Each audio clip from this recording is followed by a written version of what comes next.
Oke, baik, selamat pagi semuanya. Bertemu lagi dengan Pak Dery Septi Effendi dalam mata pelajaran Sejarah Peminatan kelas 10 ya. Oke, hari ini kita akan melanjutkan materi kita minggu lalu mengenai penemuan fosil manusia praaksara di seluruh dunia.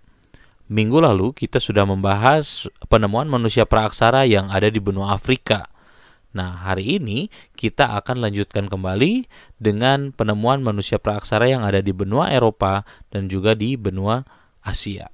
Oke, langsung saja supaya kita tidak berlama-lama lagi, kita langsung saja mulai materi kita. Oke, ini adalah penampakan dari benua Eropa. Oke, seperti kita ketahui, benua Eropa ini sebenarnya dari segi geologi dan juga dari segi geografis sebenarnya adalah bagian dari benua Asia. Ini benua ini tuh nyambung ya sama benua Asia. Ini tuh benua Asia sebelah sininya.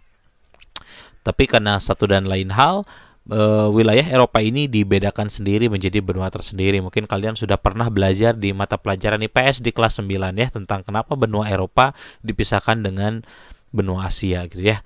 Nah, kali ini kita nggak akan ngebahas tentang geografis dari benuanya, tapi kita akan melihat atau kita akan membahas mengenai fosil manusia purba apa saja sih yang pernah ditemukan di wilayah benua Eropa. Nah, hari ini sebenarnya kita nggak akan bahas semua ya, karena kalau kita bahas semua bisa ratusan, bisa ribuan fosil yang ditemukan di seluruh Eropa. Tapi kita akan membahas fosil-fosil yang penting gitu ya, yang bisa memberikan gambaran kepada kita bahwa di masa lalu ternyata ratusan ribu tahun yang lalu, puluhan ribu tahun yang lalu, jutaan tahun yang lalu pernah hidup manusia yang mirip dengan kita gitu kan, tapi bukan kita sekarang gitu kan, karena kita sekarang adalah Homo sapiens, tapi sebelum Homo sapiens ternyata pernah ada manusia-manusia sejenis mereka yang pernah hidup di wilayah Eropa. Oke. Nah, kita kan lihat ada apa aja sih di benua Eropa. Nih, di lokasi di daerah sini nih, di negara Spanyol, ini ada fosil yang dinamakan dengan Homo antecessor. Nanti kita akan cari tahu ya, Homo antecessor itu apa, volume otaknya berapa, ditemukan oleh siapa. Nah, lokasinya ada di situ ya, ada di Spanyol. Kemudian ada di wilayah Prancis. Nih, Prancis yang ini nih. Ada apa fosil di sana? Oke. Namanya adalah Homo cro-magnon. Kita juga nanti akan pelajari apa itu Homo cro-magnon, volume otaknya berapa, gitu kan, jenis manusia seperti apakah dia, gitu. Kemudian di wilayah Jerman bagian barat yang berbatasan dengan Belanda,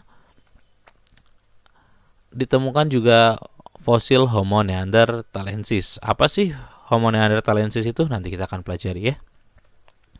Nah, yang berikutnya ada di Jerman di bagian selatannya, masih tetanggaan nih sama yang Homo neanderthalensis. Ada Homo heidelbergensis ya. Nah, inilah kurang lebih 4 inilah yang akan kita pelajari hari ini mengenai fosil-fosil manusia praaksara yang berhasil ditemukan di wilayah benua Eropa. Sebenarnya masih banyak, tapi kita nggak akan bahas satu persatu. Yang penting kita tahu bahwa jenis-jenis inilah jenis-jenis yang paling penting, dan inilah penemuan-penemuan yang pentingnya gitu ya. Kalau sisanya sih kemungkinan mereka ini masih menemukan Homo neanderthalensis yang lain, Homo antecessor yang lain, Homo cro-magnon yang lain. Jadi penemuan-penemuan berikutnya biasanya masih dari jenis yang sama. Oke, kita langsung mulai saja fosil yang ditemukan di benua Eropa. Oke, yang pertama ada Homo cro-magnon. Ini adalah ilustrasi yang dibuat oleh para ilmuwan ya. Ini namanya Homo cro-magnon. Kenapa dikasih nama Homo cro-magnon? Karena dia ditemukan di sebuah gua yang bernama Gua Cro-Magnon di wilayah Les Assises, Prancis pada tahun 1868. Oleh siapa? Oleh Louis Lartet. Nah, dialah yang menemukan Homo cro-magnon ini. Nah, diperkirakan dari hasil penelitian karbon 14-nya, Homo cro-magnon ini hidup antara 40.000 tahun yang lalu sampai 25.000 tahun yang lalu. Jadi dia cukup baru ya, dia masih tergolong baru jika dibandingkan dengan manusia praaksara yang ada di Afrika kemarin, jutaan ya, ratusan ribu. Kalau ini puluhan ribu, 40.000 tahun yang lalu sampai 25.000 tahun yang lalu. Artinya dia termasuk sangat dekat lah jarak hidupnya dengan manusia modern sekarang. Nah, tinggi badannya dari segi fisik dia tidak terlalu tinggi, mirip dengan manusia modern sekarang, antara 160 sampai 180 cm.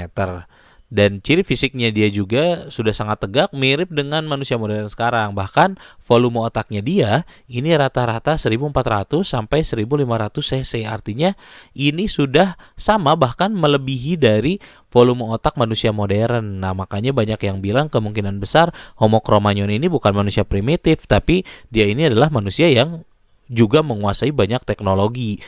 Hal ini dibuktikan dengan ditemukannya banyak di Prancis itu ada lukisan-lukisan di dinding gua. Kemudian ada peralatan-peralatan dari batu dan juga dari tulang yang ditemukan di sana. Bahkan yang paling menakjubkan adalah para ilmuwan berhasil menemukan sebuah gading dari mamut, gajah zaman purba.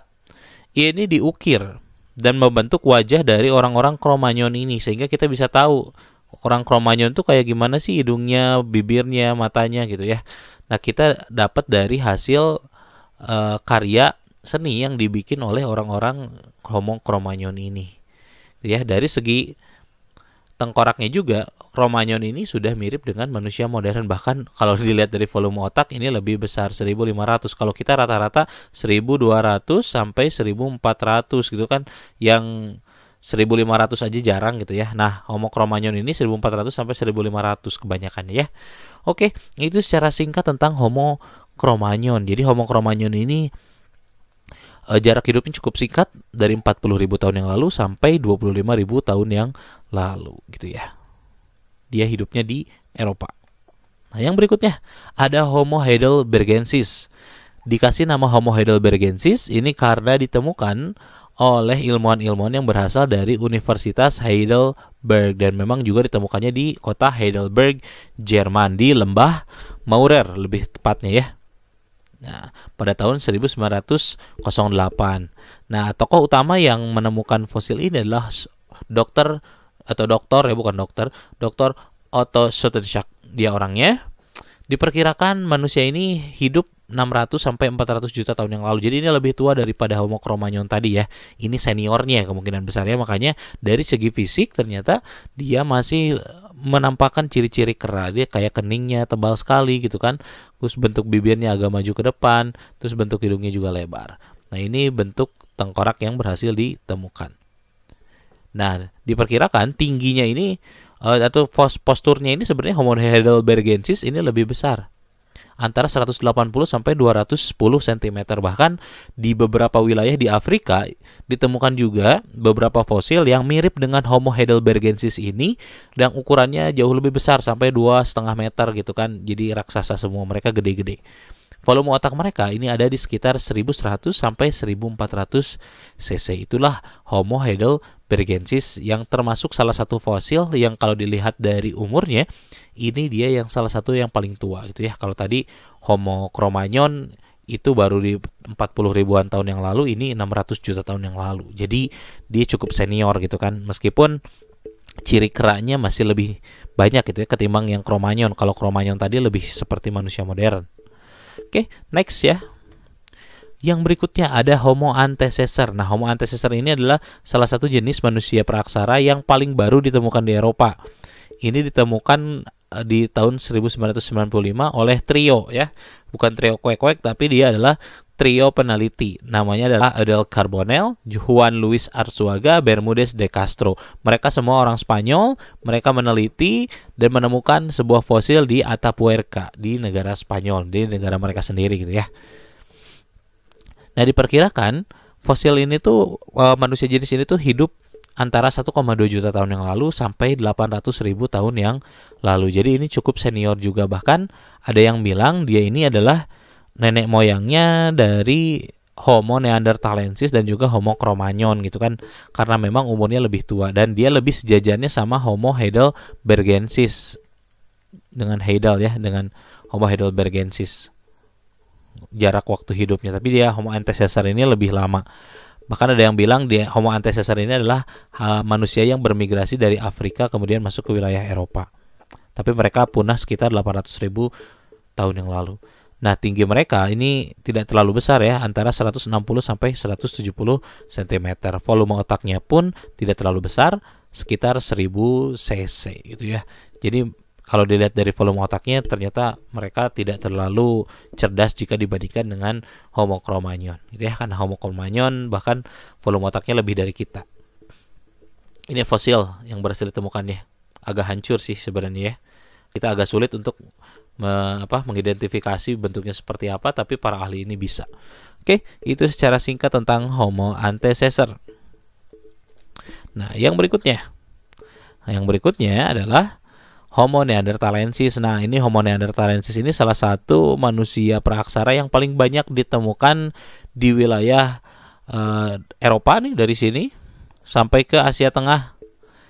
Jadi Homo neanderthalensis ini pernah menjadi penguasa di sekitar wilayah yang ditandai warna gold ini ya. Tapi mereka ini tiba-tiba di sekitar 40.000 tahun yang lalu ini katanya hilang. Ada yang bilang mereka punah. Ada yang bilang juga mereka melakukan kohabitasi atau pernikahan campuran dengan manusia jenis baru yang datang dari Afrika, yaitu Homo sapiens. Itu yang menjadi cikal bakal manusia modern sekarang gitu ya. Jadi kehidupannya Homo neanderthal ini cukup misterius karena memang mereka tiba-tiba hilang gitu. Dan mereka tiba-tiba tergantikan oleh manusia baru yang namanya Homo sapiens, yaitu kita gitu ya. Jadi mereka ini adalah mereka yang tergantikan gitu. Sedih sekali ya, jadi Homo neanderthalensis gitu kan, mereka udah hidup nyaman-nyaman, tiba-tiba ada manusia jenis baru, mereka tergantikan. Nah, nama neanderthalensis ini sendiri diambil dari sebuah lembah di mana pertama kali ditemukan fosil manusia ini, yaitu di lembah Neander di kota Düsseldorf di Jerman pada tahun 1856 oleh seorang ilmuwan bernama Rudolf Virchow. Nah, tingginya tidak terlalu tinggi, jadi dia hanya sekitar 152 sampai 168 cm. Volume otaknya tapi lebih besar ya. Ada yang 1300, bahkan ada yang pernah ditemukan volume otaknya ini 1600 cc. Nah, dari segi tengkoraknya pun ini sudah mirip dengan manusia modern sekarang karena volume otaknya besar, hanya saja perbedaannya terdapat pada rongga hidung dan juga bagian pelipis mata gitu. Itu yang berbedanya. Mereka lebih besar dan badan mereka juga lebih kuat ya, lebih kekar. Mereka punya massa otot yang lebih besar dari manusia modern sekarang. Nah, ini ada sebuah video tentang Homo neanderthalensis. Kalian saksikan ya. Neanderthals are often depicted as brutish cavemen, but science shows that our early ancestors were actually quite advanced. Neanderthals, or Homo neanderthalensis, are our closest relatives in the human family tree. The species lived from about 400,000 to 40,000 years ago and inhabited an area that stretched as far west as Europe's Atlantic coast and as far east as Central Asia. Their habitat reached northward to modern-day Belgium, making them the first humans to survive a cold glacial ecosystem. The North's cold environment may have influenced Neanderthals' physique. Their bodies were relatively short, with males averaging 5 feet 5 inches and females 5 feet 1 inch tall. And they were stocky, with broad chests, bulky torsos, and muscular limbs. These adaptations helped Neanderthals generate and retain body heat. Also, their noses were large and had relatively high bridges. This created a nasal chamber that warmed and humidified the cold, dry air they'd breathe in northern regions. Apart from adaptations that helped Neanderthals survive a harsh wintry habitat, the species also developed large brains. They were similar in size to modern humans' brains and were often larger. An increase in brain size may have played a significant role in another type of adaptation: culture. Culture is indicative of an intelligent species, and archaeological evidence suggests that Neanderthals had a relatively sophisticated culture. They built shelters, made and wore clothing, and created advanced tools. In fact, they were the first human species to make tools out of bone, not just stone. They also created objects that served ornamental purposes. Neanderthals are suspected to be the first humans to carry out the symbolic gesture of burying their dead and adorning gravesites with flowers. Neanderthals may have also created what may be the world's oldest cave art, which was found in Spain. Despite advances in their culture, sometime after 40,000 years ago, Neanderthals mysteriously disappeared. Some scientists believe the Neanderthals were killed or outcompeted by modern humans, or Homo sapiens, who arrived in Europe at around the same time as the Neanderthals' extinction. However, another theory suggests that Neanderthals mated with modern humans and were absorbed into the humans' much larger population. That may explain why most people of European or Asian descent have 1 to 2% Neanderthal genes in their DNA. For more than 150 years, Neanderthals have perplexed anthropologists. The first Neanderthal fossil specimen was discovered in Belgium in 1829 by Philippe Charles Schmerling. However, it wasn't officially classified as Neanderthal until decades later. The first fossil to be recognized as Neanderthal and as an early human or genus Homo fossil was found in 1856 by Quareman in Germany. The new species was named Neanderthalensis after the area where the fossils were found, Neander Valley. Neanderthals' fossils tell us how evolution built them to be sturdy to survive their harsh environment. But their tools, art, and DNA tell us that their resilience also involved innovation, creativity, and social behavior, much like Homo sapiens today.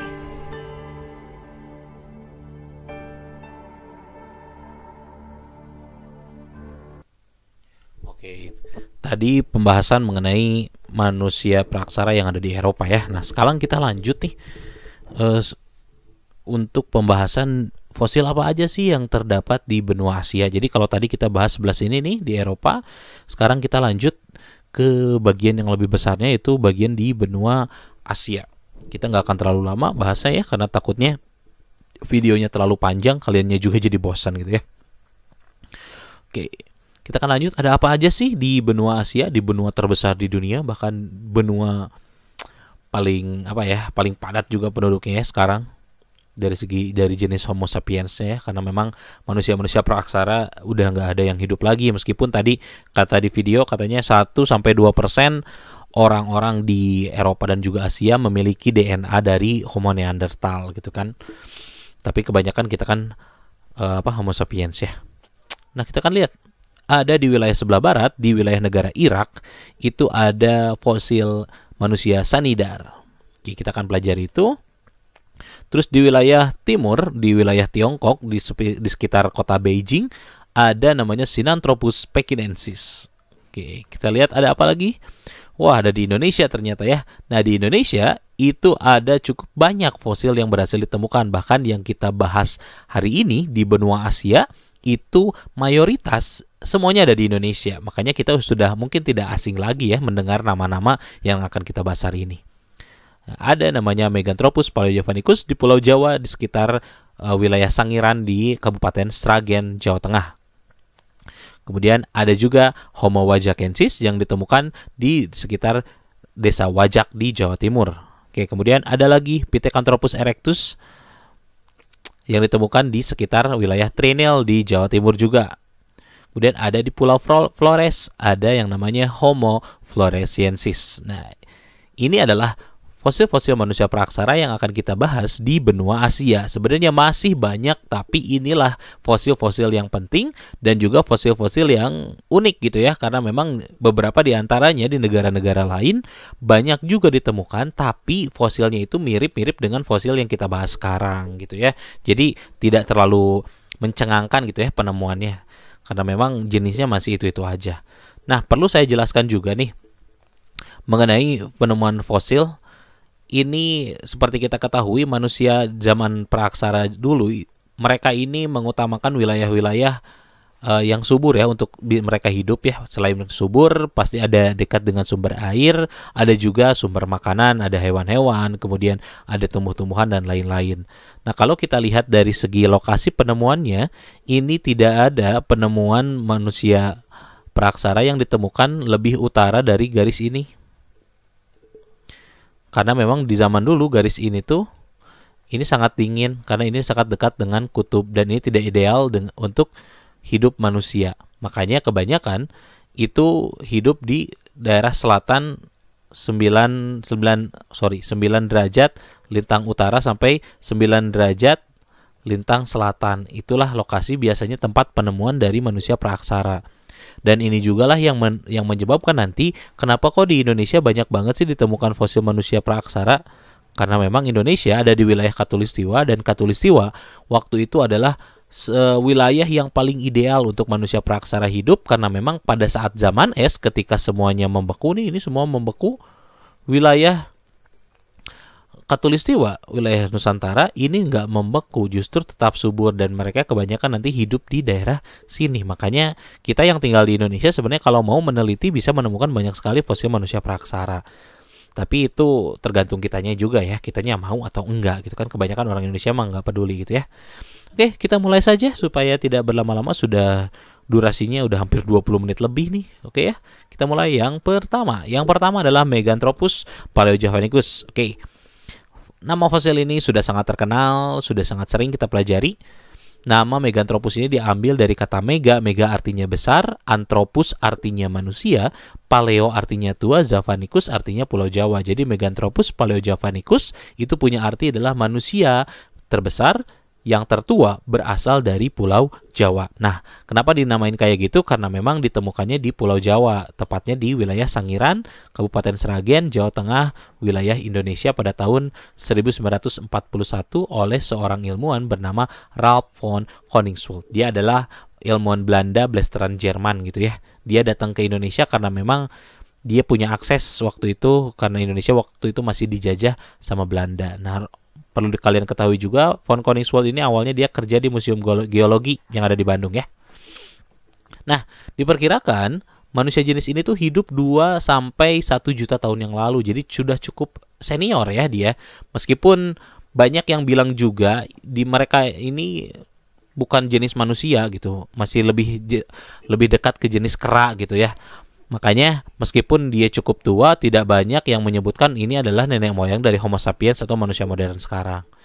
Nah, tingginya ini cukup besar, jadi dia ini termasuk raksasa, makanya dikasih nama Meganthropus.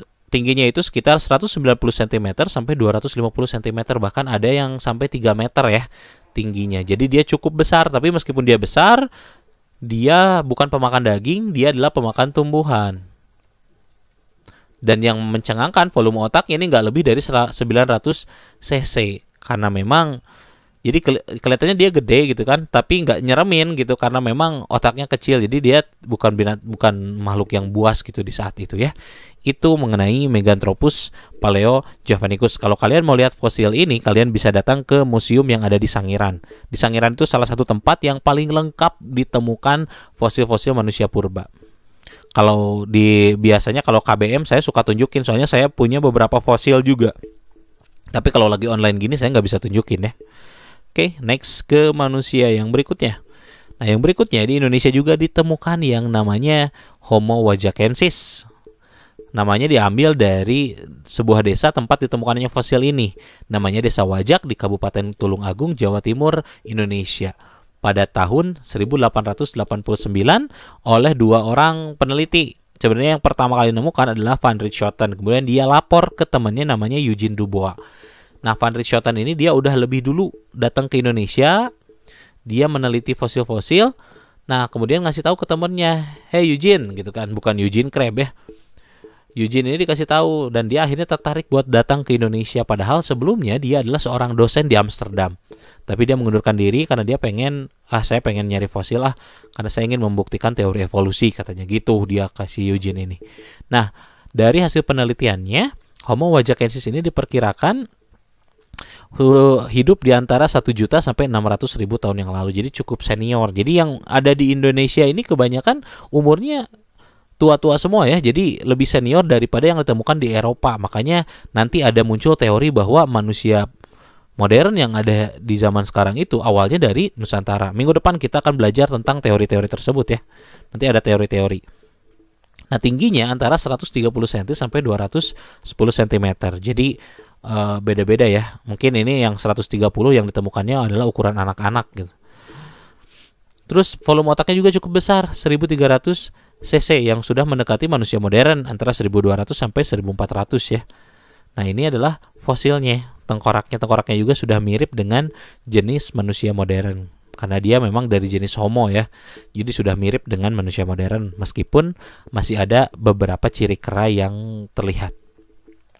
Nah, yang berikutnya adalah Pithecanthropus erectus. Ini adalah fosil pertama yang ditemukan oleh Eugene. Jadi kalau yang tadi kan Eugene barengan sama temannya Van Richthofen. Ya, Eugene Dubois ini dia menemukan fosil ini sendirian, namanya Pithecanthropus erectus, dan Pithecanthropus erectus ini sempat menggemparkan dunia sains di dunia. Bahkan Eugene Dubois waktu itu menyebut fosil ini sebagai fosil missing link karena dia menganggap bahwa fosil yang ditemukan ini adalah fosil yang bisa menghubungkan evolusi antara hominid yang mirip kera di zaman dulu ke manusia gitu, karena memang Pithecanthropus erectus ini dia memiliki perawakan seperti manusia tapi penampilan tengkoraknya ini mirip seperti kera gitu ya. Makanya Pithecanthropus itu artinya kalau di dalam bahasa Indonesia, Pithe itu artinya adalah kera, Anthropus itu adalah manusia, erectus artinya tegak. Jadi Pithecanthropus erectus adalah manusia kera yang berjalan tegak gitu ya, karena memang bentuknya tengkoraknya kayak kera tapi badannya udah kayak manusia, berdirinya tegak. Nah, ditemukannya di Trinil di Kabupaten Ngawi di Jawa Timur, Indonesia pada tahun 1890 atau 1 tahun setelah penemuan Homo wajakensis. Diperkirakan dia hidup 1 juta sampai 600.000 tahun yang lalu. Sekali lagi di Indonesia penemuan fosilnya senior semua ya. Jutaan tahun, 600 ribuan tahun, artinya dari zaman dulu Indonesia sudah ditempati oleh makhluk-makhluk seperti ini gitu ya. Beda dengan Eropa. Kalau Eropa fosil-fosilnya masih muda-muda semua. Nah, tingginya sekitar 170 cm seperti manusia modern sekarang ya, standar orang Indonesia lah ya. Volume otaknya antara 700 sampai 900 cc. Makanya ini diperkirakan tingkat kecerdasannya masih belum setara dengan manusia modern. Itu secara singkat tentang Pithecanthropus erectus. Oke, yang berikutnya ada Homo floresiensis. Ini juga adalah fosil manusia praaksara yang mencengangkan juga ya, karena memang ukurannya yang sangat kecil. Bahkan ilmuwan yang menemukan yaitu Mike Morwood menjuluki manusia yang ditemukannya adalah manusia hobbit. Bagaimana tidak dia menyebutkan manusia hobbit, karena memang fosil-fosil yang ditemukan tingginya tidak ada yang lebih dari 100 cm. Jadi ukurannya kecil-kecil. Bahkan yang paling mencengangkan adalah volume otaknya kecil, cuma 380 cc. Tapi meskipun ukurannya kecil dan volume otaknya kecil, di sekitar penemuan fosil Homo floresiensis ini ada peralatan-peralatan seperti kapak dari batu gitu kan. Kemudian ada busur panah, dan bahkan yang paling mencengangkan adalah adanya fosil stegodon. Stegodon itu adalah gajah purba yang hidup di Indonesia waktu itu. Nah, yang jadi pertanyaan si stegodon tersebut kenapa ada di sekitar penemuan dari Homo floresiensis itu? Apakah si stegodon ini diburu atau seperti apa? Banyak ilmuwan yang mengatakan bahwa Homo floresiensis ini meskipun volume otaknya kecil, dia tingkat kecerdasannya sudah sangat tinggi. Nah, dia hidup antara 94.000 sampai 13.000 tahun yang lalu. Nah, ditemukannya di wilayah Liangbua di Flores, Indonesia. Makanya namanya floresiensis, berarti manusia dari Flores. Tahun 2002 ya. Ini penemunya Mike Morwood, dia berasal dari Australia. Ini fosil aslinya. Next ya. Ini ada gambar sedikit atau video yang berhubungan dengan manusia hobbit. Tapi nanti kalian putar aja sendiri ya, karena saya nanti akan lampirkan filenya. Oke, yang berikutnya adalah Sinanthropus pekinensis. Nah, Sinanthropus pekinensis ini adalah fosil yang ditemukan di wilayah Choukoutien atau Choukoutian di wilayah Beijing, Republik Rakyat Tiongkok tahun 1927 oleh 2 orang ilmuwan, ada Franz Weidenreich dan juga Davidson Black. Nah, Sinanthropus pekinensis ini sebenarnya masih bisa dikategorikan dari segi fisiknya ini mirip dengan Pithecanthropus. Pithecanthropus. Pithecanthropus. Karena masih mirip. Makanya ada juga yang menyebutnya Pithecanthropus pekinensis gitu ya. Kenapa dikasih nama Sinanthropus? Sina itu artinya adalah China, Anthropus itu artinya manusia, Pekinensis itu adalah Beijing. Jadi adalah manusia China yang berasal dari Beijing, Sinanthropus pekinensis. Hidupnya antara 780.000 tahun yang lalu sampai 500.000 tahun yang lalu. Cukup senior juga ya, sejaman dengan Pithecanthropus yang tadi. Jadi kemungkinan besar dia ciri kerahnya masih sangat besar. Jadi bukan manusia modern. Tingginya antara 165 sampai 180 cm, volume otaknya 1000 cc. Nah, ini adalah fosil yang ditemukannya. Itu Sinanthropus pekinensis. Dia mirip dengan Pithecanthropus yang ada di Indonesia ya. Masih satu keluarga gitu ya, tapi hidupnya di tempat yang berbeda. Next ya, yang terakhir. Ada fosil namanya fosil Sanidar. Nah, kalau fosil Sanidar ini dia sudah dekat dengan Neandertal ya, kemiripannya. Neandertal. Karena Neandertal itu kan hidupnya ada di wilayah Eropa dan juga Asia. Nah, ini ditemukan di wilayah Kurdistan di negara Irak. Nah, hidupnya itu sekitar 80.000 sampai 60.000 tahun yang lalu. Jadi sudah di era yang cukup modern gitu ya, sudah mendekati akhir dari zaman es. Nah, dia juga hilang di sekitaran 60.000 tahun yang lalu. Ada yang bilang juga manusia jenis ini tuh hilang karena ada Homo sapiens nanti muncul. Ini tingginya 165 sampai 180 cm, volume otaknya juga gede, mirip dengan Neandertal. Jadi ada beberapa manusia yang bukan Homo sapiens, mereka volume otaknya sudah gede, tapi mereka punah begitu saja. Nah, ini penemunya adalah Ralph Solecki.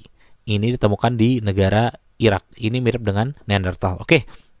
Itulah fosil-fosil yang sudah ditemukan di wilayah benua Asia. Masih banyak sebenarnya, cuma sama saya nggak dibahas semua karena kita fokusnya bukan untuk itu ya. Karena kalau ngehafal semuanya nanti pusing juga. Yang penting saya ini ingin kalian tahu bahwa ada jenis-jenis atau spesies-spesies manusia di zaman dulu yang pernah hidup di bumi ini, tapi mereka tidak bisa bertahan sampai sekarang karena mungkin mereka sudah tidak mampu beradaptasi ataupun keberadaannya terancam atau keberadaannya menjadi terancam gara-gara ada kita gitu ya. Karena kita ya gitulah, kita sangat cerdas, bahkan sampai sekarang kan banyak hewan-hewan yang terancam punah juga gara-gara kita kan. Itu bukan rahasia lagi. Oke, selesai materi untuk hari ini. Cukup panjang videonya, 32 menit. Ada tugas untuk kalian. Nah, ini tugasnya. Tugasnya itu adalah kalian untuk membuat peta mengenai lokasi penemuan fosil di Eropa dan Asia. Keterangannya sama seperti yang minggu lalu, tinggal kalian baca di aplikasi sekolah. Nah, minggu depan kita akan bahas mengenai ini nih.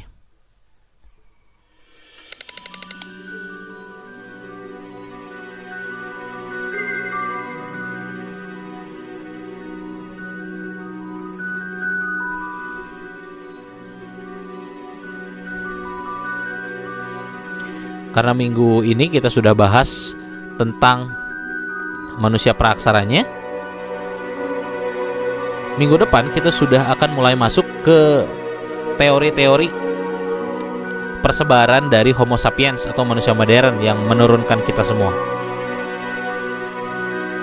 Ini adalah ilustrasinya ya. Minggu depan kita akan pelajari ini.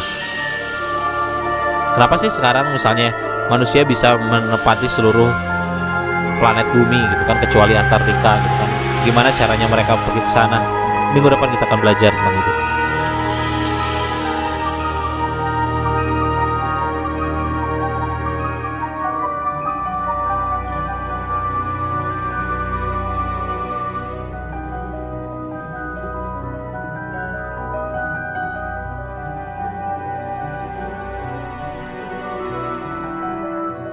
Oke ya.